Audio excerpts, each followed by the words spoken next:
What's up, everybody? Welcome to With All Due Respect. I'm your host, Marcus Flowers, and that's our good friend, co-host, Madeline Summerville. Maddie, how you doing today? I'm doing good. I'm doing good. How you doing, Marcus? Uh, you know, I've seen better years, hmm as we all have, I'm sure. I'm How about you?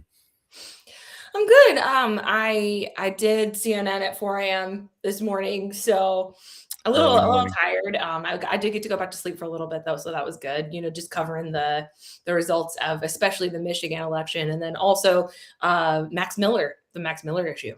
Oh, well, we got plenty to talk about there. But before we get into that, everybody, this is a show where we cut through the noise, call out the nonsense, and actually talk about what's happening. Not the version you get in the press, and definitely not the version that you get from people who think that yelling is a substitute for leadership. Every week, we bring you real conversations with real people in the fight, candidates, organizers, folks who aren't just talking about change, they're out there trying to make it happen. And then hmm we break down the news and the headlines because let's be honest, news cycle right now, it is a lot war, politics, culture, it's all colliding, and somebody's got to make sense of it. So, whether you're here to stay informed, get fired up, or just hear somebody say what you've been thinking all week, you're in the right place. hmm Let's get into it. And Do today, it. Maddie, we've got, in my opinion, a very awesome guest, someone that I met this past weekend at the Georgia Democratic Convention in Savannah. She's an awesome candidate who is running for congressional seat 1 here in Georgia. Her name hmm is Amanda Hollowell, and Amanda, as I said, is a candidate for Congress in Georgia's first district, stepping into the race that's drawing some national attention with longtime Representative Buddy Carter, who's not seeking reelection. This is an open seat and a rare opportunity, and one that can become a key pickup in the fall election. Amanda hmm brings a background rooted in public service and community engagement, and her campaign is focused on listening closely to the people of coastal and rural Georgia, from economic concerns to healthcare and infrastructure. She's been actively connecting with voters across the district to understand what matters most in their daily life. And the race is taking shape. She's positioning herself to be a candidate focused on practical solution and strong local representation in Washington. Amanda, welcome to the show. How are you? I'm great, and thank you so much. I just appreciate the chance to share my story. We are trying to amplify this race because we definitely believe that it is a key to saving democracy in this country. Oh, absolutely, absolutely. And I think this is a very important race that needs to be getting more attention. People need to be focusing on. But let's start with your story. What in your life led you to make the decision to run for Congress now, and why? I don't believe in wasting people's money. And so when I saw the opportunity that Buddy Carter had put himself on the retirement list because he was going to run for Senate, I was like, that's it, because for so long they've had a Yeah. lock, just like a stronghold on this district. And hmm if there was any other time where people were actually talking about economics, we've moved past the conversations and folks are talking about just their disdain for this moment that we're in. This was the time. And I knew I had long term organizing and advocacy in this district from the local, state, and federal level. And so I just was like, well, let's just do all these things that we've been doing from the outside on the inside. And let's give this district a voice finally that it hasn't had in 30 years. And I love the way you framed that. Me too. Buddy decided to put himself on the retirement list Yeah. for running for Congress because, let's be honest, he doesn't have a shot against, well, he didn't have a shot against the guy who eventually is going to run against Ossoff anyway, but Ossoff's our senator and we are going to get him back across the finish line. Oh yeah, But so let's keep this, slogan. yeah, let's keep this about you, Amanda. hmm I mean, I just thought that was funny. That was perfect though. Uh, how has I mean, and you talked about being a longtime organizer and the thing, I see the work that you're doing out there. How has your personal and professional background shaped, the way you think about public service and leadership in Georgia specifically and nationwide, since you're seeking to, be a member of Congress, you're going to be a leader for all of America, because Congress belongs to everybody. Absolutely. And, I started, I would say, my advocacy when I was at UC Berkeley, and I was protesting around Clarence Thomas trying to remove affirmative action back then. And so from there, it just kind of clicked. I've always been about democracy. I was the 8th grade president, and then I was the attorney general for Girl State. So Girl State alumni out there in the world. And just from there, I just always, I learned in college, be a servant to your community and you'll be rewarded. And the minute I moved to Georgia, I was a volunteer. I was working on people's campaigns, doing a lot of work for free. And that led to, a very amazing career and life that I can say I can attribute to being here in Southeast Georgia. Yeah, and to me, that's so important. I mean, you hit on some of my key things. It takes a servant's heart first to do what it is that you're doing to run for Congress. I mean, let's face it, it is not easy. Having been someone who ran for Congress and had a 2-year race, I mean, but you got to have that servant's heart. You got to know what you're doing it for, the whys, and you mentioned democracy, being at stake and at risk. We finally got a despot in Trump in office, and him and the guys who helped write Project 2025, they're all about taking us back to a place that we've never been before, right, literally, but taking us also back to post or pre-1950s world where white supremacy was the order of the day, and we're just not going back. So absolutely love that about you. Thank you. So tell me something. When you're out talking to voters across Georgia's 1st congressional district, what are the most common concerns people are voicing to you? When I talk to small business owners, they are worried about stability with the economy. They need to be able to be more predictable. We have a large port here, one of the largest ports in the country, and they just don't serve the big corporations. They serve medium to small businesses, and without the stability that we need from because we have these tariffs and because we have a war. Because our president makes extremely erratic economic decisions, folks are trying really hard, or having a hard time. How do we keep the staff? How do we budget? How do I plan for my next fiscal year? And so, the economy is here in Southeast Georgia is a workforce issue. His policies around healthcare as well. People bring up, we're a state that did not expand Medicaid. And so we know we're at a very disadvantage when it comes to healthcare. In my district, we only have 3 labor and delivery units for a district that serves almost over 600,000 folks. And so we're feeling it on both ends. And again, when I talk to those folks in the business community, they said, healthcare, if healthcare is expensive, it cuts in someone's paycheck. If housing is expensive, it cuts into someone's paycheck. And we will not be able to keep up with how much this costs because these costs are inflating. And so we're going to get more people who are leaving jobs or working multiple jobs or commuting almost an hour and a half to get to work. And that's what I'm hearing. Folks want stability. They want this administration to be held accountable for its corruption, for its obvious ignorance of the Constitution, just the blatant ignoring of it, and the powers that are supposed to be here for checks and balances. And then more so than anything, they want to be heard. For 10 years, they had a representative in this district who did not have town halls. And if he did, it was a teletown hall. He would only answer certain emails or answer certain calls, and folks were feeling that. They were feeling that we were not being represented in Congress, what the majority of the district wants. And now we have an opportunity to change that. It sounds like you. Oh, sorry. Go ahead, Marcus. No, I was just going to say, I can imagine, that district, the Port of Savannah being, having felt the effects of, this administration, whether it's tariffs and, the war with Iran affecting shipping and transportation. Yep. Imports coming into that. And that has a trickle down effect, and the price of groceries are high, the price of gas. You mentioned people driving an hour and a half. I'm sure there are a lot of people around that district that, make a living off of that port. Yeah. And, when the cost of gas is $4 a gallon, if you're driving an hour away, and you're not getting as much work because I'm sure it's depressing things in the port as you talk about the small business owners who are feeling the impact there. Um, yeah, Yeah. I can imagine that district being hit particularly hard by Yeah. this administration's decisions or Yeah. lack Lack thereof. thereof. Yeah.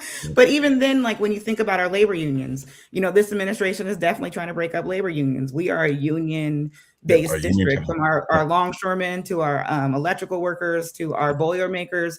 All these folks are strong union jobs in this area. And so even they are concerned about what my future looks like under this administration, with not just its economic policies, but with their policies around workforce and workers' rights. That's one of the few places in Georgia where unions are strong. Yes. Outside of Atlanta, yes. Yeah. Is Senator Derek Mallow the state senator in your district? He is, and he's a good friend. He also endorsed me. And so Mallow is a voice of reason. He's very bold in his statements. And he's like, there's only going to be so much things that we can do at the state level and so many things that he can actually bring down. But if we don't have someone in Congress representing us to make sure, we're thinking about how do we fund certain infrastructure bills, how do we make sure that those broadband is actually addressed in our area. And of course, healthcare, period, point blank. He's very excited about my campaign and always, sends me a jab or two about, do this next time or, say this. And he's right. We have to work together. This is in order to move past the damage that is being done. It will be a federal, state, and local. We would all have to combine our work in order to create a better space for people in our district. Absolutely. I loved working with Senator Mallow. So I was the speechwriter for the Senate Democratic Caucus in 2024. And there's you well know, since you are working with the party, right? Some people are really excited about new ideas and some people are not. Correct. And he was one of the people that was very excited about new ideas. He was super brave.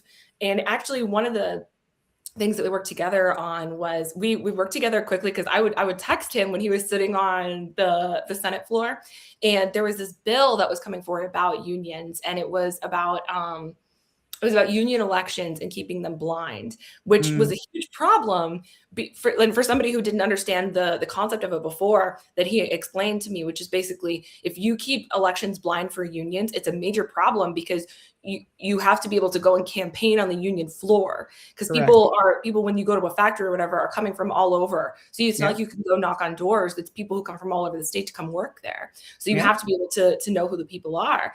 And it's not just blind ballots, it's blind for all of it. And so the problem was that for the media, like the newspapers were selling it as something that it wasn't. And so he was like, excuse me, parliamentary inquiry, how many union bosses have you talked to about this, and which ones of them endorse this? Like, who actually wants this to happen? And the guy was like, I gotta go call somebody, goodbye.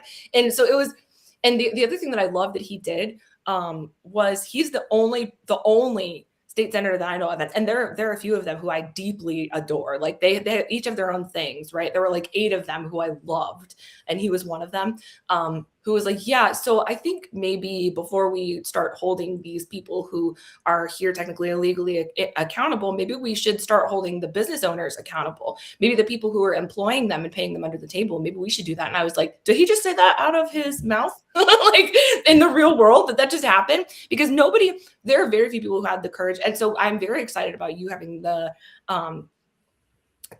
opportunity to work together, because I think that you guys being brave could actually get some shit done, and that would be amazing. And it sounds like you have gone out of your way to listen to people and take the time. And that's one thing that I think that the Democrats have done that the Republicans have not, right? Because the Republicans specifically reverse engineered populism and used AI to access our data and say, like, how can we emotionally manipulate people into voting for us, right? Like, what words can we use to manipulate them? Whereas Democrats are literally knocking on doors and saying, how do you feel? What are you thinking? And so I'm curious about a story or a moment that you've had so far on the campaign trail that's really stuck with you.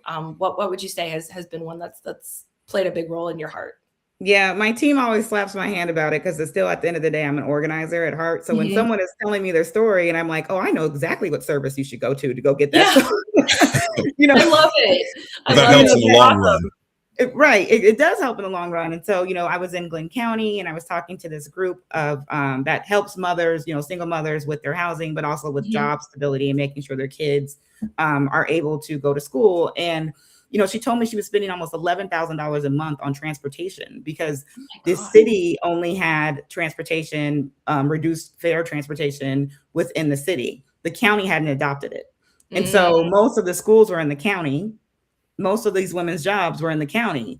So they were getting around the city just fine. And so, at first I was pushing her and I was like, oh, let's do this. Let's do a petition. Let's do this. And, and she was like, oh, we're so nervous. We're, the moms and this and this and this. And so she was able to have a presentation in front of the mayor of Brunswick. And so, That's and awesome. she presented this as an idea of how do we move forward in Brunswick during like one of her capstone leadership classes. He ends up following up what they're calling her, and now they've extended the footprint of that free transportation, especially where these women go. And I was like, that was the best. And she came. I had a meet and greet last Friday. Brunswick's almost 45 minutes, almost an hour Yeah. away from me. She drove up just for that to tell me in person that she was able to get the bus. But that's you're doing the work. Yeah. That's the real work that makes me so happy. Yeah. Once you get elected, your constituent services are going to be off the chart. Yeah, You're already doing it. Yeah, I mean, welcome change.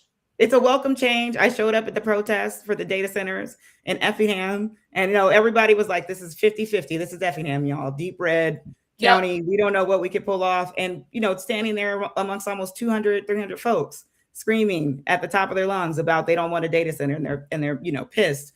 And there was a mixed crowd. There was Republicans there were independents, there were Democrats. But they're, more than anything, these were people who live in Effingham County who had been bamboozled by their local government about something that's coming to them they had no insight or voice about. And these are that in particular is an issue that shouldn't be partisan in my mind. Right. It shouldn't be partisan. At all. Because you're talking about your water, your energy, a lot of things that are going to affect people with these data centers. So yes, and I specifically use the word bamboozled all the time because I think it's exactly what happens. It is, and it's also interesting that folks are learning about the environment through data centers, right? Folks are learning about light pollution, noise pollution, and what this means. And then when I hear people who I was like, what do you know about the environment? They're telling me about the environment, and they're like, this is an injustice. And I was like, there you go. Now you see it. That's right. And what's going to do to your electric bills and your water bill. And if these data centers come, you got to think these things are the size of a small city. They're huge, and some of these companies are wanting to push that that bill off on taxpayers. Yep. And when Republicans hear the word regulation, they hear something different than what Democrats hear it.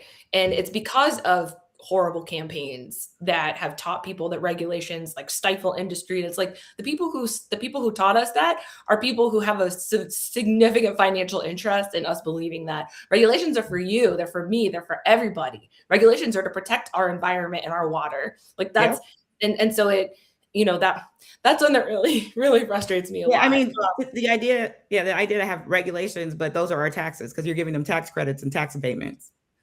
Exactly. So I actually just learned about this and it's making me insane. So I have this debate all the time with people about data centers and they'll say things like, it's going to benefit us in the long run, blah, blah, blah. And I'm like, okay, well, other than some random benefit that you think might happen in the future, you could make the argument that, the tax, the property tax incentive or the property taxes that the data centers, people who own it would have to pay could fund municipal projects, except for the fact that they all got tax breaks for 20 years, for the first 20 years.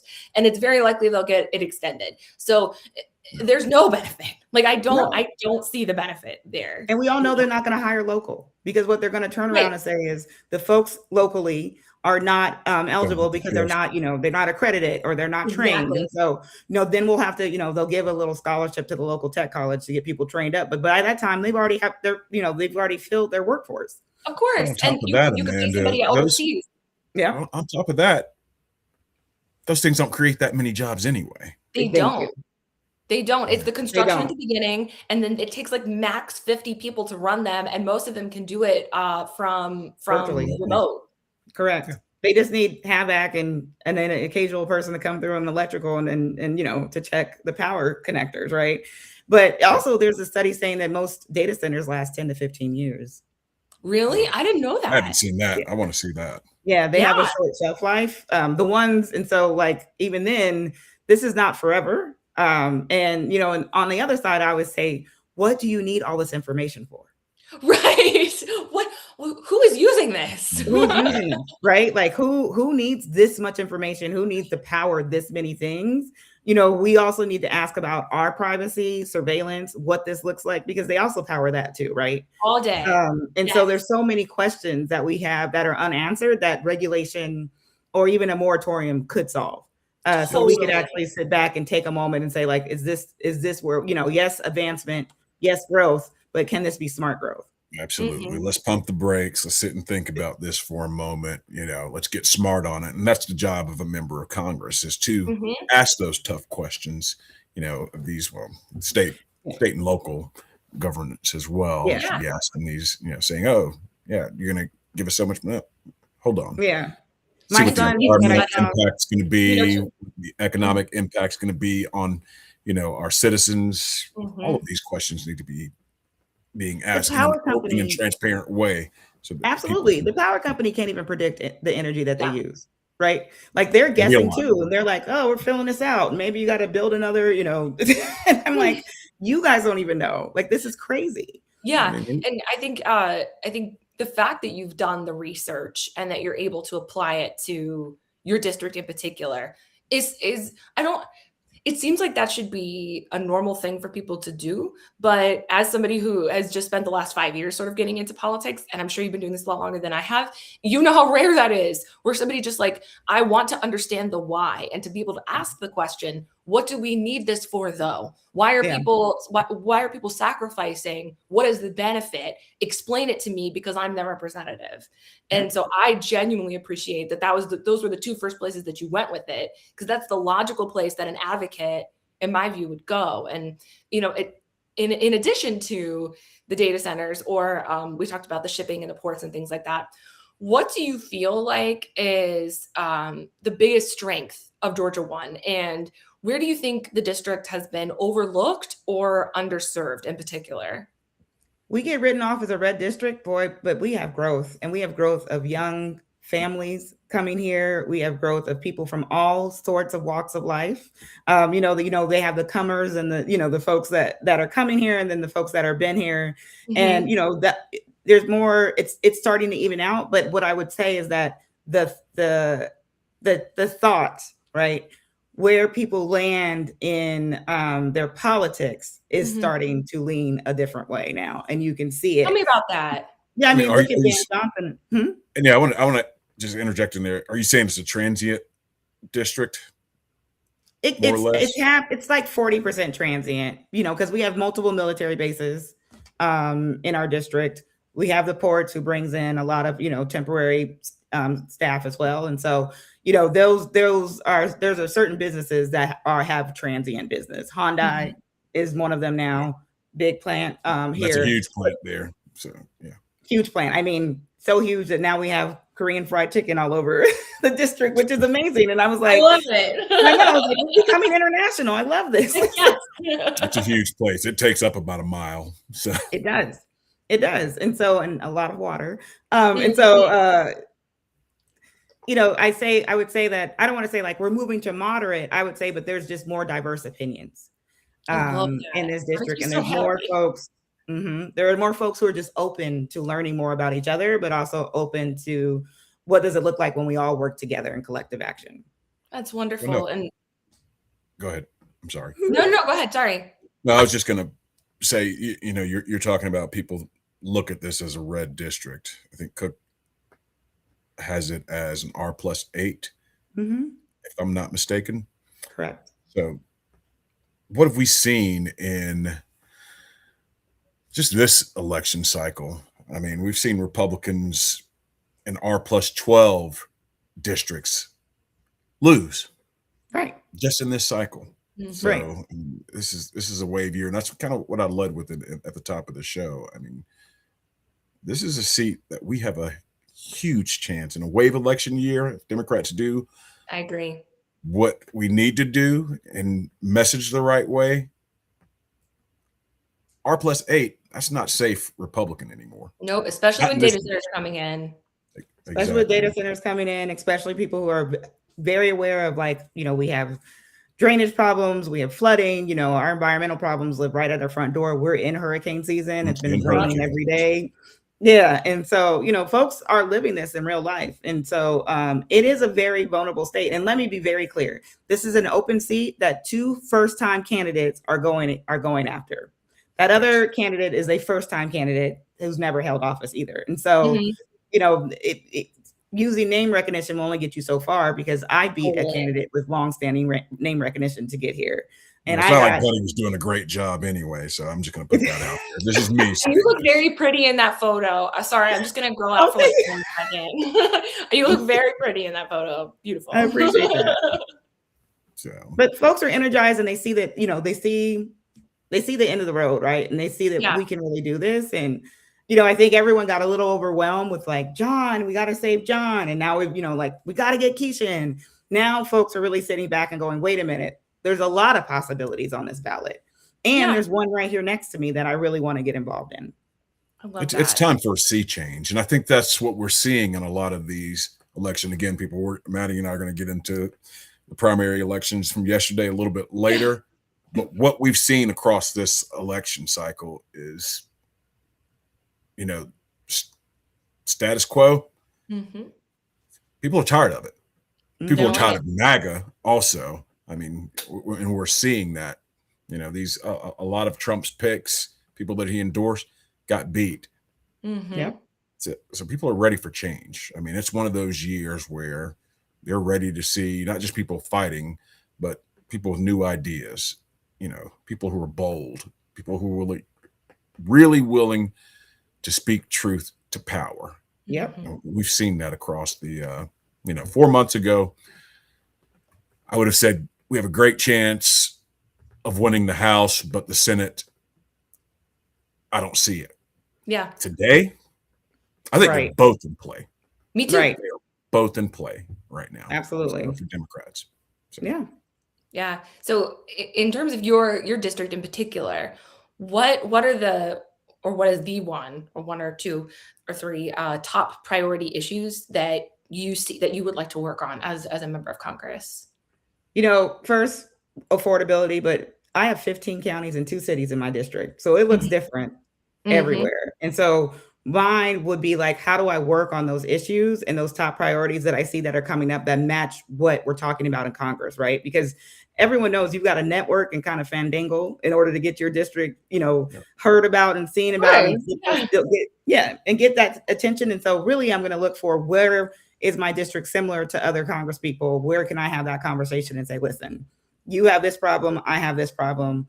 How can we solve this together? And we know if we uplift our people, we uplift the country, right? And then there's, individual issues like Senator Warnock and Ossoff just, gave $3 million to water resilience.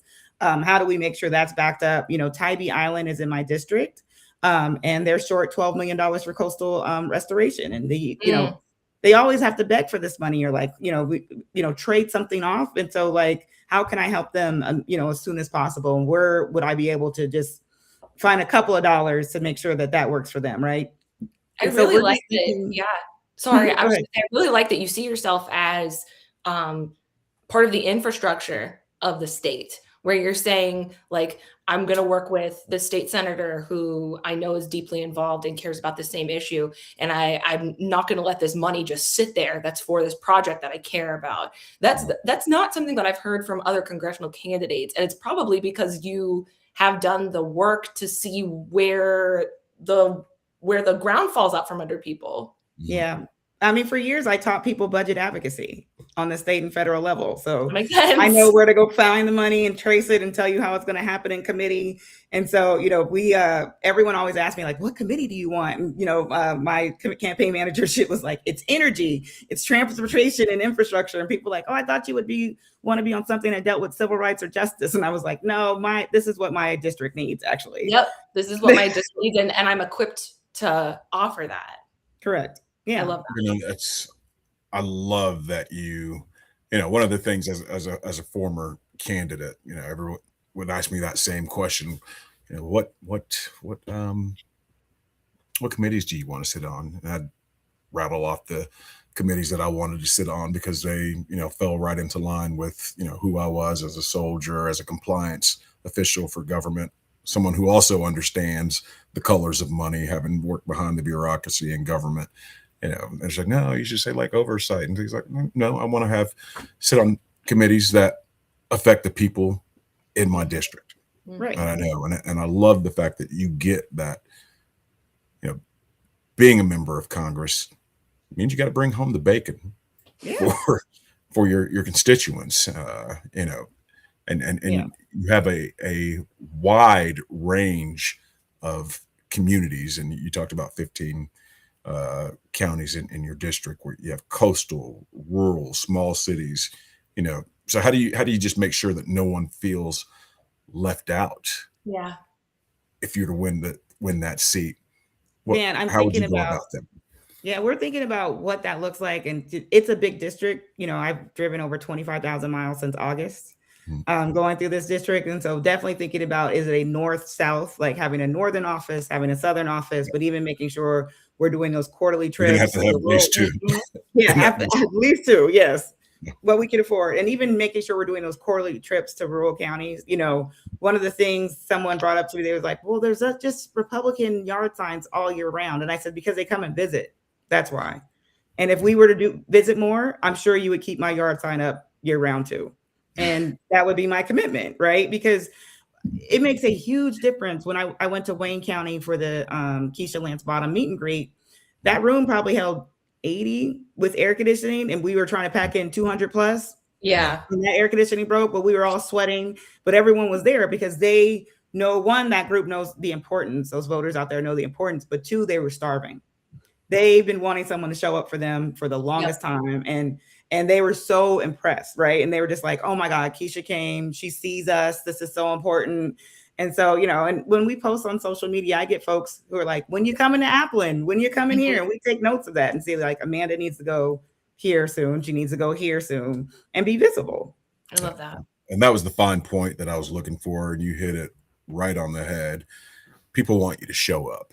I mean, when I was out knocking, and our campaign knocked 75,000 doors over the course of the 2 years of the campaign that we were on.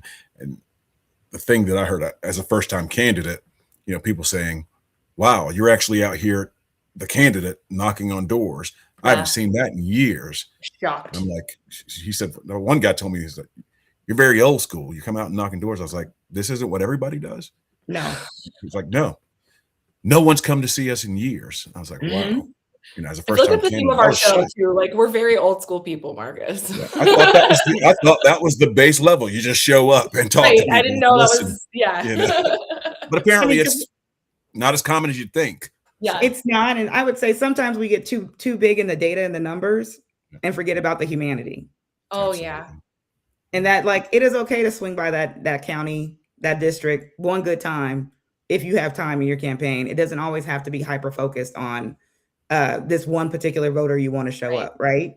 And that's important to me because also I feel like some of the best ideas come from when you go to those undervisited, areas, because those folks have been thinking and they're really like, I've been thinking about this and I know that this hurts our area. And so this is, I've been wanting to tell someone, one, the problem, and two, I think I have a solution. Mm-hmm. Yeah. So here's kind of a strange question I want to pose to you.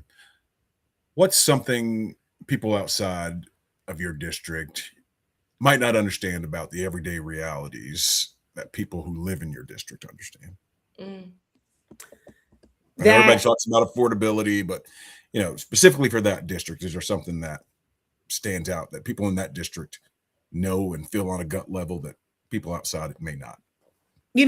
I think more than anything, I will say, good, bad, or ugly, folks are connected to their local elected leaders in this district, very much so. And so last night I was in Riceboro, Georgia at a city council meeting. 40 people packed that city council meeting, all with opinions, all with ideas. And I was like, I've never seen such an engaged, district, and every county I go to, it is extremely engaging, where people are like, I'm showing up and I'm showing out, and you're not going to stop me from talking, right?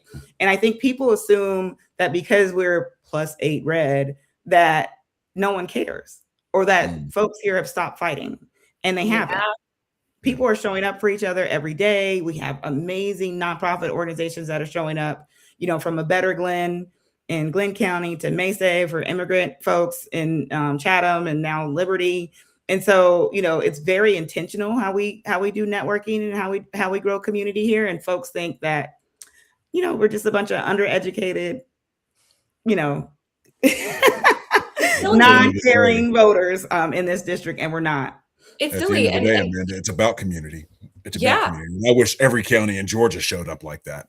Yeah, me too. I mean, I saw it in Stone Mountain, and I talk about that on the show a lot. But in my experience, Stone Mountain is slightly different because of its very storied historical past. But in Savannah, in particular, right, and in like in Chatham and the surrounding places, I feel like the community that comes together, it transcends socioeconomic status, it transcends race, it transcends religion, it transcends a lot of that to come together, especially on issues like data centers, even, right, because it's something that everybody can come together to appreciate and care about because it's a shared resource. And I kind of, the next question that I have a little bit is, how do you deal with folks who might be on the other side of you politically when you're doing outreach? Like if you talk to somebody who is not as progressive of a Democrat, or somebody who is a Republican, who you think who their vote might be up for grabs, or who you just want to, change their mind a little bit. How do you deal with that? How do you encounter that? I talk to them about the solutions and good policy, right? Like I take away, I take away the stripping. Like they don't need to know, all the I'm a this, and this. What they need to know all day. Yes. Yeah. What is your problem? Great. I know about 300. I know about 200,000 people who have the same problem you do, right? And how do we solve it? How do we talk about this as a community and move it together? And so, my cross the aisle will be good policy. It won't be, forcing someone to see things my way. It'll just be like, well, you don't want to take care of people. You don't believe in humanity. You don't want everyone to have money. Like, that's it. Those are no-brainer issues. So I think rooting it in humanity is, to me, that's the thing that I think is going to win every time. I think that's also what's been clear with the DSA candidates that are winning right now. I keep trying to tell people that they're like, oh, we don't have culture wars anymore. I'm like, no, we do still have a culture war, and it's still about human dignity for everybody. And I think that so just being a jury consultant, also, I study demographics and I study people and how they make decisions. And your approach of saying, I'm taking the emotional aspect out of it, and I'm assuming that you are going to care about humanity at the foundation, because I think that's something that everybody should care about, is 100% what the studies reflect is the best way to persuade somebody. Because first of all, people who are less comfortable with emotions, even if you're showing them something that's true, and it's like just the full representation of something, of an emotional issue, they'll feel like you're pulling at their heartstrings and that you're trying to manipulate them. So when you stick to the facts and you stick to the issue in and of itself, you're respecting their intelligence, you're preventing them feeling like they're being manipulated, and you're proving your competence. It's funny because I work with a lot of attorneys sometimes who feel like, they want to make that emotional argument. And it's usually less about them and more about like the person who's delivering the argument, and more about how it's being received. And so it's funny because people think that it's them honing their argument skills. And it's like, no, that just landed the right place at the right time because you lived in that emotional realm instead of living in the logical realm. Because, and the other thing is assuming that the other person cares about humanity in the way that you do. And when you, even if they don't, which most people do, but even if they don't, assuming that the other person has the same values as you do raises the bar. And it creates an environment, like the studies reflect all this, it creates an environment where ideas can actually be exchanged because there's a mutual level of respect. So I love that you're just like, I just go to what the truth is and deal with that. Yeah, absolutely. And like, I hear a lot of folks saying, you don't say this enough. It's going to take more than hating Trump to get people to the polls. Yup. All Absolutely. day. It's going to take talking to someone about these folks' dollars, their pockets, right? Talking about how we're going to fix this economy. How do we make this fair representation? We have unemployment rate, especially with Black folks. It's just creeping. It's at its highest. Mhm. And, people are feeling these things real time. And we're not talking about like lower income. We're talking about middle income. We're talking about middle to high income. Like everyone has been touched by Yeah. this administration and their policies. And so, we have to talk beyond the hate and talk about the solutions and the things and the needs that people need right now. I love that. And what do you feel like is the main difference or the main markers of difference between your campaign and your Republican opponent's campaign and your campaign versus other Democrats that are running right now? For my opponent, I show up. My opponent hasn't posted, and he's erratically posting on social. When he did show up, there are already curated events for him to look good and for the good picture shots. And people are asking where he is, even when the crowd might not be his, right? They're like, I haven't seen him. I don't see pictures. And I use that to my advantage. I've been out there early. He might decide to kick it all into gear on September, but I've been out here stomping this ground consistently since my runoff. Yep. And making sure that I'm amplifying my voice and getting those endorsements and making sure that folks here know that I'm taking this seriously. I'm bringing great national attention to this race, like from coming here on your show to getting the endorsement by Representative Ro Khanna. Folks haven't seen that in this district. And so they know I'm very much a serious candidate about winning. Well, and then the other Dems, I believe everyone is running for your district, right? And if anything, I talk to them, some of them reach out to me and I say, like, just don't miss the mark, right? Don't overtalk people. Pay attention to the themes that you're hearing on the ground. Reiterate those themes right back to them, how you can, email, social, whatever it takes, town halls. But always be present and not the one who just, you don't try to push yourself on people. Make people embrace you in this process. And just be yourself. Yeah. Yes. Be your true, authentic self. That always resonates and rings through to people. It's just one of the things that I wasn't going to try to be anyone but me, but I noticed that people really appreciated that. I kind of gave it to them straight. Yeah. Because that's who I am. I've disagreed with people in real time and they're like, no, but we're both Democrats. I'm like, okay. And no. This idea wins. Yeah.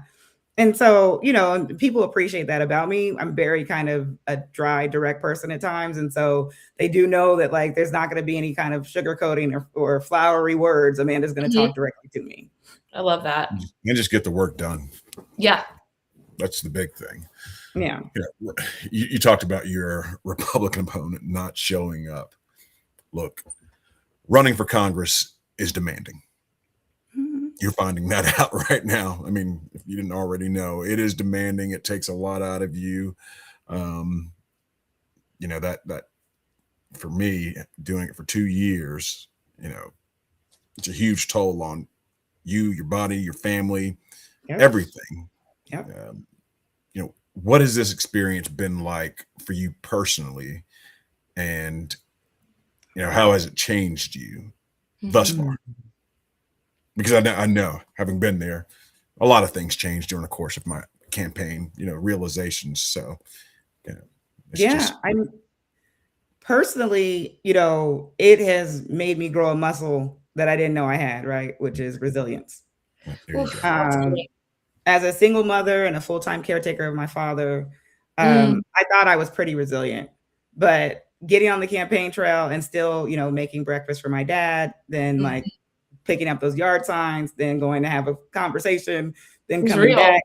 Yeah. And trying to figure that out, answering all the emails, talking to my team. I've had to dig deep in places that I didn't really think I had. Also just the criticism and rising above it and not commenting back, because I do have a smart mouth. And so not but people like that. Yeah, but holding my decorum and still playing it straight and making sure folks know that what I'm here for them. I'm not here to get back and forth with folks about, tedious little fights. Yeah. That has also been a muscle I had to grow. And Yeah. so that I just didn't know I had it in me. And folks always say, "Oh, you make it look so easy." I'm like, I don't even know what day it is sometimes when I'm when I'm out and about, right? And I'm like looking for cues. And so it's not, I make it look easy because I'm passionate and I care about this race and I love what I do. I get that. But it's deep. I get that. And I really felt that, because you think your limits here and then you realize, wait a minute, I'm way over here and I'm still going. I still got some left in me, so, and I think just as somebody who works on the communications aspect for campaigns, what's interesting about you being somebody who sticks to the facts and delivers things, I wouldn't say dryly. I think it's to the point. I think because you're clearly also an empath, but that doesn't usually come with a more quiet personality. When you add in stories that would make, or sentiments that would make someone else sound like maybe it was incompetent, it's going to make you sound real, because you are already delivering the solutions. You're not leading with the emotion. So, and I see you as the scaffolding, the infrastructure, which everybody just wants to be the shiny paint coating. And you're like, no, I'm standing here holding this for you. And so when you say things like, I still got to get up and make breakfast for my dad and go pick up yard signs, where that might make someone else look like hectic or whatever, that just makes you look real. So I really appreciate you saying that now, because I think it creates a full circle. I would like to give people tips to stay on the campaign trail too, because it's a pleasure to be able to work with people on the show. So just one last question for you. So looking ahead, what does success look like? So not just winning the election, but actually delivering for the people of Georgia's 1st district. I mean, success looks like when I come home to folks saying, good job. I come, when I leave that DC and come back to Savannah on that weekend, I'm surrounded by folks who are like, you heard me, you saw me, thank you, thank you, thank you. You heard me, you saw me. Yeah, that's what success looks like, is that this district now feels heard and seen, and that they're properly represented. I love that. What more can you say? Yep. And on that note, I mean, that's what real representation looks like. Yeah. It is. It is. So, Amanda, we're not going to hold you up too much longer. Why don't you go ahead and, first of all, thank you for joining us. Thank you so much for taking the time. It's been a real pleasure having you on the show. I mean, America, D-Trip, DNC, everybody, this is one of those races you need to be not only paying attention to, but investing in. We got a real shot here. R+8. Yeah, we've seen bigger swings in this election cycle. So yeah, I'm ready. Don't pick up on Georgia. Yeah. The path to getting back Congress and the Senate runs through Georgia this year. So as every year. Right. But Amanda, why don't you tell everybody where they can go to, not only learn more about your campaign, but help out, because campaigns cost money. They do. They do. This is one of those races where we've got a shot, and it would be money well spent. So, Amanda, tell them where they can go to help you out. Absolutely. You said, you heard I said in the beginning, I don't like to waste folks' money. So my website is Amanda for Georgia. That's going to be forga.com. And you can find me online at Amanda4GA. And of course, if you want to donate, you can go to the website, or you can hit one of the many links on my social profiles. We are all very responsive, so you can add us in the comments, or you can send us a DM and we will answer. But again, it's Amanda4ga.com, and that's where you'll find my events, my donate page, and all the issues that I discuss too around my platform. Outstanding. Go to that link, go to those links, help her out, $1, $5, $20, $100, whatever you can spare. This is one of those races that I guarantee you we can get. And we'll be better off for it. It can be a pickup. Every pickup is going to be crucial in this election cycle. People. Absolutely. Amanda Hollowell, thank you so much for your pleasure. time today. I know you're busy out on the campaign trail. Godspeed, my friend. You got Thank you this. all. Appreciate you so much. Take care. You Okay. too. Bye. Yeah. Yep. Love Let me her. tell you. Love her. That was easy. Let me Love her. You know, we say this every time, but I mean, we get some pretty good candidates on this show who are out there, you know. I mean, our Yeah. audience now pretty much knows that I'm the worst liar in America and have no filter. So when I say like love her, like I'm telling the truth. It's true. It's And true. like the scaffolding piece that I was Mhm. talking about, I feel like that's literally the job of Congress is to Yeah. be the scaffolding for like as representatives for like making sure that things are able to be transported from DC back to the home turf. Mhm. And she's like that's the right place for her. Yeah. Is Congress, you know what I mean? So She's, in my opinion. definitely, you know, having been an organizer and all of that, and she understands. She gets it. She gets it. I mean, she's seen the Gets other it. side of it Yeah. now, running on a campaign, but I mean, her constituent services are going to be on point. I can tell you that. Can't wait. I know. I love it. I love it. Little housekeeping before we move on to the news. A reminder, folks, today is the last day for our first anniversary sale for you to get a subscription for half off, 50% off for paid subscriptions for a full year. So please Definitely go. scoop it up, guys, because we're starting to post some content that Absolutely. is for subscribers only. Yeah, we're doing Paid subscriber subscribers. only content now. I mean, most of this is free, but you know, we have something special for our subscribers. So, you know, hit that subscribe button. You get 50% off if you do it today. August 5th is the last day for that. Mhm. So, moving on to the news. Yesterday was pretty interesting, or yesterday and today, going into today, it's pretty interesting with the primary elections. Yesterday we had primaries in Kansas, Michigan, Missouri, Virginia, and Washington. Mhm. And definitely the most meaningful one was the one in Michigan where, you know, the energy in the Democratic base is, you know, I'd say it's progressive. Abdul El Sayed for U.S. Senate in Michigan. He edged out Haley Stevens. Mhm. It was supposed to be a blowout, but it didn't turn out that way. The pollsters got it wrong yet Yeah. again. So, you know, and I always say this, people don't listen to those polls. You know, go out and vote. So he's going to face Mike Rogers in November. And of course, our not so good friend Donald Trump wasted no time in calling him a communist. You know, so Mhm. and calling it a rigged election, voter irregularities in Wayne County. Surprise, surprise. Donald Mhm. Trump saying black voters again, just like Fulton County, Mhm. rigging elections. I'm over it. I think the Um, American people are over it too. And I think that, you know, I I've see been what having he's trying to do, but we're all over it. You know, he's trying we're to over use it it. as an excuse for him to send in, you know, stormtroopers Right. to the polls or whatever the hell, you know. I just So, pictured like a bunch of like stormtroopers like in their white costume, but like yeah, with like Donald Trump hair. yeah, with red hats on. Yeah, that's Or with MAGA hats. Yeah, that's funny. yeah. Yeah, so I think I've been trying to make sense of this for folks, and we've talked about on the show a couple of times to where I really believe that the reason why the DSA candidates are doing so well is because Mm.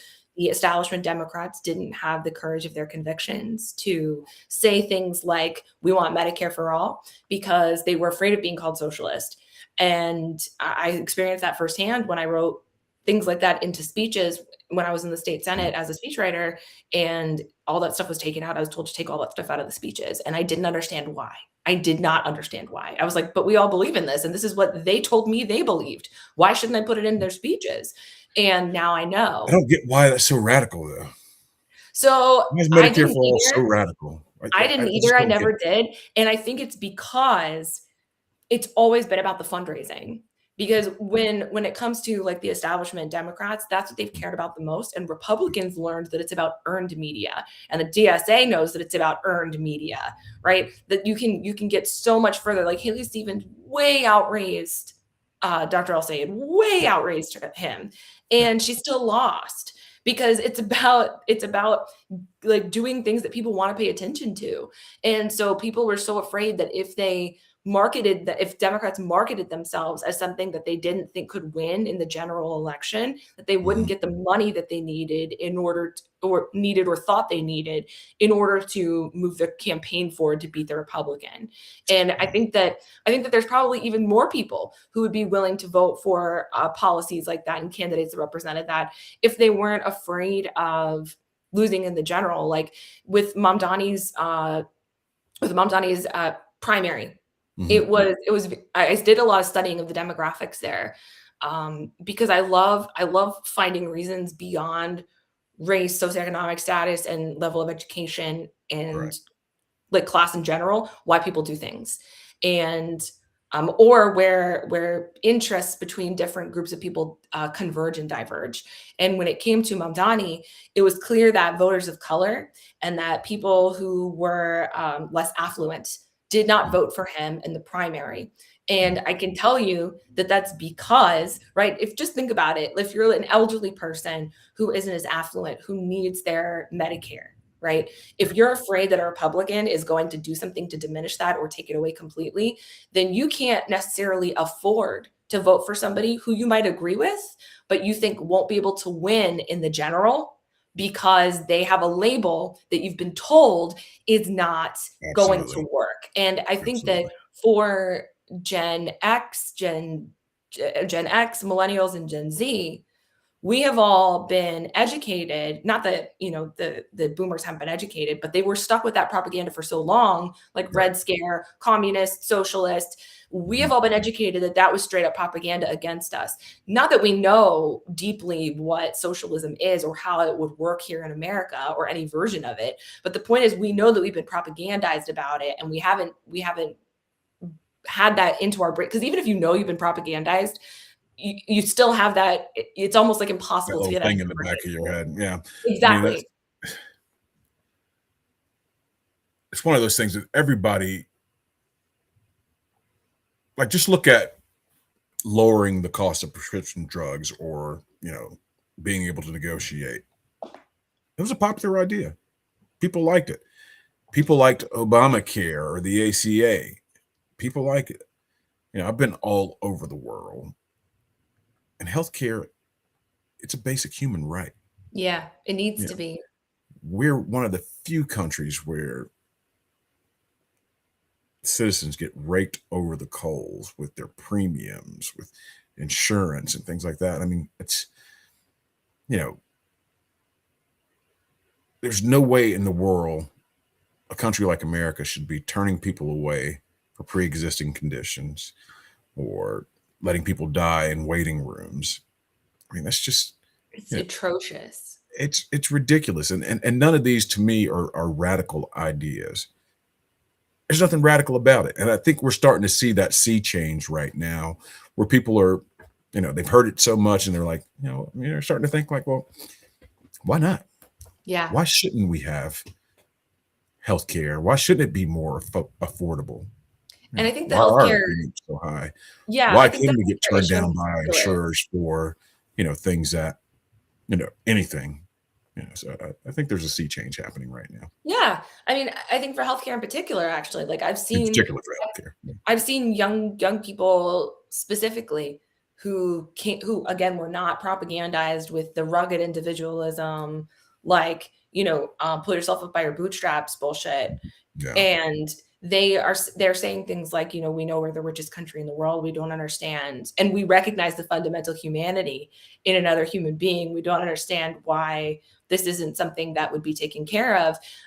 Because in the past, right, people who were propagandized to would say things like, well, you have to, like, people are just lazy. They're just lazy, and that's why they don't have healthcare. And it's like, no, we have like 41 billionaires in this country who specifically became billionaires because they have like hyper monetized healthcare in a way that it's unaffordable for people. It's not that people are lazy. And I personally, I actually don't believe that people are fundamentally lazy at all. I think that's called depression. I think that everybody wants to live their purpose. Everybody wants to do something that they enjoy, that makes them feel good about themselves. And if you believe that that's not true, then maybe like take a look at where you learned that from, because it might have been from somebody who wants to take your money. Like it might have been from somebody who would benefit from you believing the opposite. Yeah, man. Melissa and I kind of touched on that last week when we were talking about the pursuit of happiness. It's one of the things that's promised to us in the Constitution. Yeah. You know, it's hard to be able to pursue happiness on an empty stomach. It's hard to pursue 100%. That happiness. Maslow lower level. Hard to pursue happiness if you're sick and you can't get better because you can't afford to go to the doctor. It's also hard to pursue happiness if you're sick and you can't get to a doctor. So that's Absolutely. You know, these are things, these are common sense things that I think that, you know, as a country, we failed our people over and over again on. And you know, we've given them these talking points that hurt them. And you talk about the bootstraps thing, you know, that's racist and bullshit, of course. Racist bullshit. Racist bullshit. And, you know, it's these people that are hurt the most are using these talking points to stand up for people who don't care about them. It hurts me so bad, Marcus. These Republicans who only care about being reelected and, you know, towing the party line. You know, but then you get people who come in like, you know, El Said, who, you know, I don't think anything he's saying is, he's not wrong about anything. He's not wrong. And he says he's not a socialist even. Yeah. So, you know, I mean, I think that it's the young people who are saying, I don't understand why we don't just have universal health care, who are the same ones who are saying, you know, I might not agree with all the things on the DSA platform. Like, I think we should abolish the Senate or whatever. But I think that, by my desire for everyone to have health care is outweighing whatever worry I have that the Senate's going to get abolished. Pardon me. I'm always real careful about how the media frames, you know, this DSA versus establishment. Tell me what, you know, what does any of that really mean? What is the establishment wing of the party? Nobody can really give you a good explanation of what that really means. I mean, some of my views are, you know, if I look at me, some of my views are kind of conservative when it comes to fiscal responsibility. And then others, people could say they're radical, like, which I don't think is radical. I don't think ensuring healthcare as a right is radical. I agree. I don't think taking care of people is radical at all, really. I think it's common sense. But yeah, but like I'm telling you, they took it out some people will say, you know, oh, you know, but so am I an establishment person? But I have views that could sit on either side of the Democratic spectrum. I mean, I think what does it mean? I think that the difficulty with the word establishment, I'm glad we're talking about this, is because Donald Trump equated establishment Republican or establishment Democrats to the deep state. And let me be clear about what the deep state is, okay? And I have never heard a Republican fight back against me on this. The deep state is the oil companies and the insurance companies and the healthcare companies, which are also insurance companies, right? Who all, and the military industrial complex. Dark money in politics. Yep. And the plutocrats who are also Christian nationalists. And by plutocrats, I mean people who were born wealthy and believe that they deserve to be in the position that they're in. Like God selected them to bring, you know, whatever their crazy non-Christian Christian version of like their religion is to the world, because that happens to overlap with the military industrial complex. That's who's running companies like Blackwater. So I think that that's the deep state. And they are 100% not actually in the state. Right. They're 100% Republican. How do I know? Because the first thing that they advocate for in the legislature is deregulation. And who wants regulation? Democrats. So that's just to be clear. So Donald Trump very much confused people by saying like Democrats, because we were on average more educated, that, and on average made more money as a result, that people who make like, $70 to $150 an hour are trying to take advantage of people who make $7 an hour, but it's really the people who are making $7,000 an hour who are the threat. And they're just trying to get all of us who are on these lower rungs to fight with each other. An hour. Right. Those are the guys who are really the ones who are the bastards. Yep. For lack of a better word. Not true. Just accurate. But yeah, and I'm always careful of that because the media is always framing it in a way, and I get it. It's a news cycle. It gets eyes, it gets clicks. Yeah, let's pit even got names, the DSA and the establishment Democrats against each other. Yeah. Look, and then we push back with, we're a big tent party. Yeah, we're a big tent party, but the things that we disagree on are minuscule. Yeah. I mean, we're parsing words, and it's not that much that we disagree on. It's about how we get to a more perfect union. That's how what we disagree on, and guess what, people? That's what it's supposed to be. Mm-hmm. It's supposed to be difficult. It's not supposed to be easy to put together legislation, put together a platform. Because like that.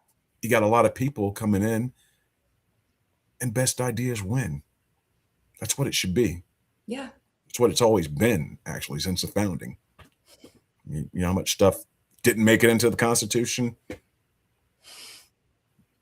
Right. A lot. Cutting room floor. Some for the best. Some of that stuff should have gotten put in there, but you had other people pushing back. And that's what it's supposed to be. Mm-hmm. So, but I get it. The news cycle, they've got to do something. Democrats, I hope you understand the assignment. We got to come together in November. And I know, especially in Michigan, I think Michiganders are smart people. The fight between El Said and Stevens, it was a little dirty. Yeah. I mean, $60-70 million was spent against him. It was a close race. Yep. But guess what? At the end of the day, his platform is going to be better than anything Mike Rogers is going to do for Michiganders. I would vote for my beagle upstairs before I would vote for Mike Rogers. So Mike Rogers just wants to be a rubber stamp for Donald Trump if they get back to the Senate. Yep. And I'll say he's not going to be that. That's all you need to know. He's not going to be that. Yep. Are his views a little bit left of center, left of where you are? Maybe. But he's going to fight. And they're not scary. Whatever's been painted out to be scary. I've done a lot of research on the guy. And I was born Jewish. And a lot of the stuff that you've heard about him is false. Like, I've seen clips. I've seen things that have been improperly clipped from what he said. The point is that he respects human dignity, and that's it. That's ultimately, as soon as I hear that from somebody, I go, "You get it." And I've heard the things that they're framing him as a guy that hates Israel, and you can hate Bibi Netanyahu and not hate believe Israel. in their right to exist. I think he believes in a two-state solution. Yeah, he disagrees with Bibi Netanyahu. So do I. At the end of the day, a lot of people disagree with Bibi Netanyahu. Bibi Netanyahu is not the people of Israel. They agree with him because they think he's like Trump. He's a criminal. He's only hanging on to power so he doesn't get convicted. Yep. That's what a lot of people think of Bibi Netanyahu. It has nothing to do with what they think about Israel. Bibi Netanyahu has, he's against a two-state solution. Yeah. He said that publicly. Yeah. We want that. I think that's the way forward. I think there should be a two-state solution. So, and I've said that publicly as well. Yeah. And I disagree. Ideally, I hate them. Live next to each other, but it's so hard. Yeah, it is. Yeah. Good day for Democrats in Michigan. I think Jocelyn Benson, if you're going to look at the governor's race there, I think she's got a great chance of replacing Governor Whitmer, who can't run again because she served her 2 terms. I think Jocelyn, who was the Secretary of State and friend, is going to be will be a great governor. So vote Democrat down the ticket, guys. That's all I got to say. Michigan, because you got some good ones there. I think we got time for a little bit of hard news right now. Let's do it. Blanche and Pirro updates. Okay. Those buttheads.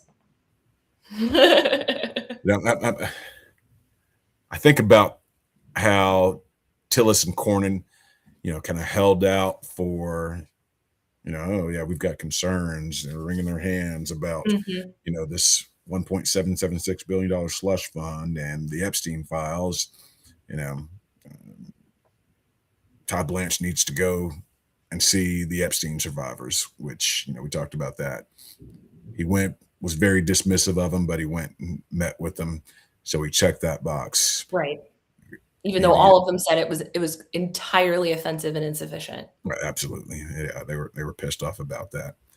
And the other box was making sure that Donald Trump never got immunity from audits from the IRS, and the $1.76 billion didn't go to, the Jan 6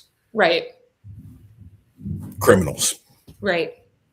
So he writes a memo stating, oh yeah, that slush fund's dead, a memo. And then they're good to pass it through committee. Right. Cowards. There's no authority to that memo, right? Like absolutely none. He had his fingers crossed behind his back or under the desk when he wrote it. And it doesn't mean anything. No. It doesn't mean anything. No. I mean, could they say he lied to Congress? How many people have you seen in this administration be held in contempt of Congress and actually go to jail? Right. Oh, maybe Bannon, but Todd Blanche is running the DOJ, Trump's DOJ. There'll be no accountability for that. And I think if they'll be doing this country a real disservice if he gets voting in as the AG, because he's going to be Trump's attack dog. I agree. Still. I mean, Susan Collins did come out and say she wasn't going to, or she was a no. Okay, we need 2 more. Which is why when I knew immediately that I wasn't going to support Graham Plattner, I was like, yeah, also Susan Collins isn't the worst option, right? Like at least she has some sort of conscience, right? I think she wrings her hands a lot and then votes the wrong way. So if she's saying she's a no, she better be a no. It's better than some of these other rubber stampers, I guess. It's still not good. It's just I think that, in my opinion, from what we've seen from Tom Tillis and from who's the other guy who's advocating for the Epstein? Cornyn. Yeah. From what we've seen from them and their courage in standing up for what they believe in, my view on this, just as a strategist, is that Trump has something on them. Because it's not even that they're going to run again. They don't want no one wants their reputation to be tarnished. And everyone's done something that's embarrassing in their lives. And I think that they're like, no, we don't believe you. Like they're smarter than knowing that that memo is going to do anything. But Trump also knows that people want to protect their own reputation and skin. So I think that what he did was he was like, listen, I'll give you this memo. And again, I'm just speculating. But he was like, you can go ahead and you can go home to your people and you can tell your people that you got what you wanted, even though it's not going to work out for you in the end. You can at least have the optics, because I appreciate that you need optics. And just so you know, if you don't vote for this guy, they were just looking for cover. Going to happen to you. They were just looking for cover, a little political cover. But I'll take it one step further. It's more than just Susan Collins, John Cornyn, and Tom Tillis, who know that memo is bullshit. Bullshit. I would venture to say the vast majority of Senate Republicans know that memo is bullshit. 100% they know it. Know that it's unenforceable. They know that. Yeah. And they don't care. They don't. Okay. Who's going to have some courage? Is it going to be Lisa Murkowski and one other person? who's another Senate Republican that Trump has scorned. That's You know not what's coming back. you know what's funny is I've said so many times that courage is the most important thing. And I remember being like writing speeches and listening to somebody, one of the state senators, who was trying to decide whether or not she should walk on a vote, like whether, because she didn't know how she really felt about it.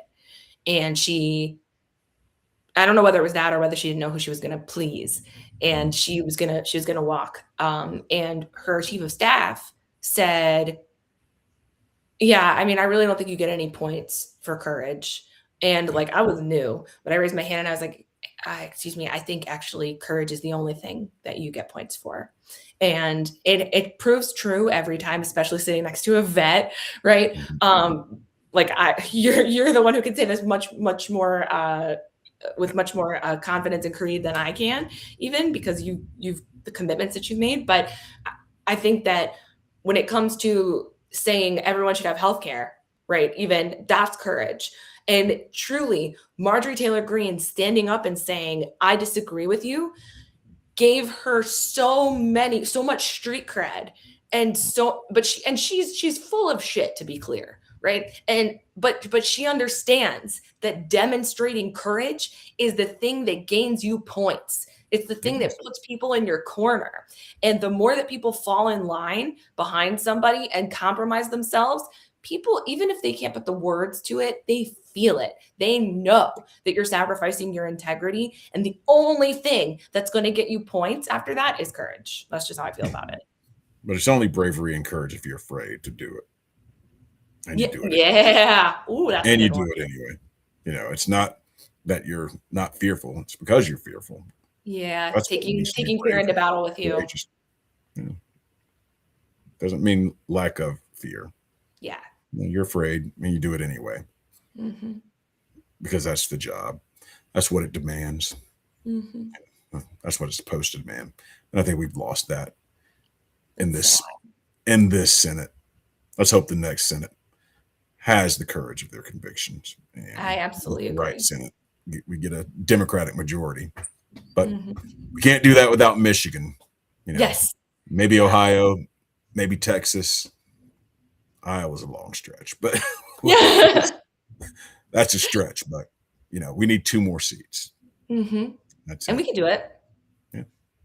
So well, before we go, I do. I want to plug quickly. So the thing that we published yesterday, and then I've got another one that we'll hopefully publish tonight. Yesterday, it was my talking points. So I just started working with CNN. Thank you. I just started working with CNN. I've been working with News Nation and Newsmax for a long time. And but CNN wanted my talking points for the week on this issue. And it's so good to have that stuff at the beginning of the week and to know what's going to happen on a Tuesday, because normally like and I'm a newbie to this. And by newbie, I mean, over the last 2 to 3 years, I've been working on this because some people have been doing this for like 25, 30, 40 years. So they're going to throw me in at the beginning of the week, right? Because by the end of the week, you know what your talking points are going to be and you've practiced them a bunch. So I was able to be prepared because I knew it was going to happen on a Tuesday and it wasn't just random news that started on a Sunday night into the Monday morning. So, because a lot of times that's when news happens, is right at the beginning of the week. So I was able to do the research, to study the demographics, and to add my own opinion in, and mix those 3 things together, and was able to put those talking points of what I wanted to get to on the news. Now, I am limited as to what I'm going to be able to say in terms of what they can ask me, how long they're going to let my answers be, and I've learned to finesse that and try to sneak in the things that I want to say, and to try to synthesize it down to a tiny little bit. But if you guys want to follow along, right, on any of the coverage, or try to anticipate what people are going to say and what they're not willing to say, whether you think somebody is too much a part of the establishment or not, you can look at the talking points and see what somebody who is trying, is genuinely trying to tell you the truth is saying. And if you become a paid subscriber, you can get access to these talking points. And every time I put them together for a week or whatever, and I'll have one for next week for the primaries as well, please become a paid subscriber. You can follow along with all the coverage of the stuff that's posted, because obviously the stuff is free that you can watch. But if you want that behind the scenes look, and then after I saw the interview with Dana Bash and RFK, I felt like my head was going to effing explode. I was so upset because she tanked that interview. Like, there were so many things that she could have said in response to just bullshit that he was doing. And I feel like if you were in any way prepared for that interview, you would have come in with so many different stats and studies that you could have cited, knowing what his talking points were going to be. That she called him out on a couple of the lies, but he just kept lying and kept going. And it was with generality. She would say things like, there are so many studies, and it's like, okay, but what are they? Like, you know better than to come in with general talking points if you want to be able to hold him accountable. It's not even about winning. It's just about holding him directly accountable. Like, and so what I did was I fact checked the interview. So that'll be the thing that we published today is the fact check. And part of the reason why I wanted to share that with you guys is because, and I say this a lot as a jury consultant, is it's the attorney's job in the closing argument to give the jurors who are already leaning in their side's direction, right? Their best jurors, to arm them with phrases that they can use to advocate for their position when they're not around anymore. And it's just the jury deliberating. It's the same thing with politics. And it's the same thing with people who are partisan, who are going on television, right? People who are openly partisan, their job is to arm you with facts that you can use to advocate for their position when you're not around. Now, I'm here to help you advocate for the truth. And so fact check, and so is Marcus, that our whole team, every single person here is here to help you advocate for the truth. We disclose our biases, which I think are because we believe in the truth. Those are the things we believe in. But you can have the fact check. So the next time somebody brings up one of those BS talking points that they're repeating because they've been told to listen to RFK, or because, for whatever reason, you will have the truth in front of you that Dana Bash did not. And there you have it, people. Thank you, Maddie. Thank you, Marcus. Thank our paid subscribers for sticking with us this last year. Thank you so Stay tuned for the much. year to come. We appreciate Thank you for all the people who checking it out and just joined. Thank you so much. And our unpaid subscribers. We appreciate you. Everybody. Thank you so much for out. taking the time. Thanks to Amanda Hollowell and her team for, it was lovely taking a break from their campaign to come here and talk with us. We appreciate it. She's a great candidate. And again, if you can, folks, go to her website, throw her $1 or $2 to help her out along the way. Because again, campaigns cost money, and that's one of those races. Yes, people are going to tell you, oh, it's an R+8 district. We've overcome R+8 just in this cycle. It's that year. I mean, this is an open seat because Buddy Carter is no longer on the ballot. He's no longer going to be in Congress after January. Thank goodness. And that's it. That's all we have for today, folks. Thank you and Godspeed. Thanks, guys.